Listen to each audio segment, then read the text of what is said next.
Professor Meeran, I hope you can hear us. Yeah, I can. Can you hear me? Thank you.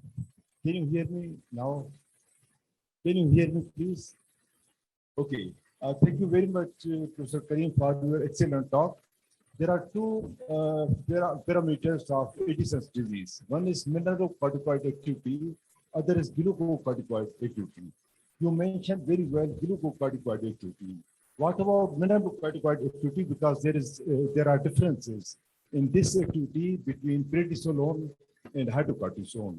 So would you advise addition of glucocortisone if you use prednisolone alone, number one? And number two, you suggest take some research. In research, you advise some criteria. And would you like to add hypertension, blood pressure reading, and electrolyte is some of more parameters to be shown in those new studies to see the mineral, right? Yeah, okay.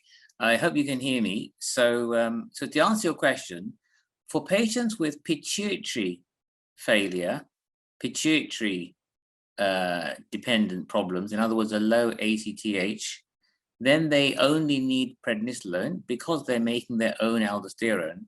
So there is no problem in the large number of pituitary patients who are just on prednisolone instead of hydrocortisone.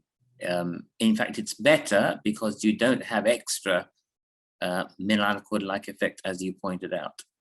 In patients who have got primary adrenal failure, we use fludrocortisone with the prednisolone. So I tend to use 3 milligrams of prednisolone with 50 or 100 micrograms of fludrocortisone.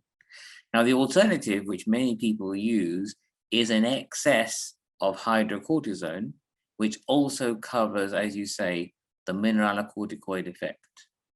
And the problem with this is that you have to give too high a dose of hydrocortisone in order to overcome the lack of aldosterone.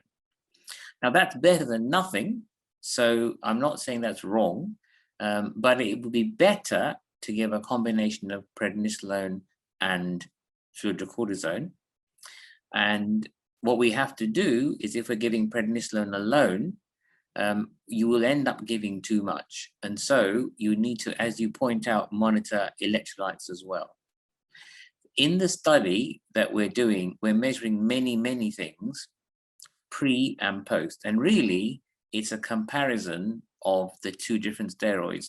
And also, we're measuring, and if you get involved in the email, there's an online portal to register your interest. Then if you register on that, you will get a pack which includes the application form that we used to get ethical permission from the authorities, and you can use the same for your hospital. And there's many options depending on what you have available. So you can measure lots of things, including bone turnover and electrolytes and calcium and PTH.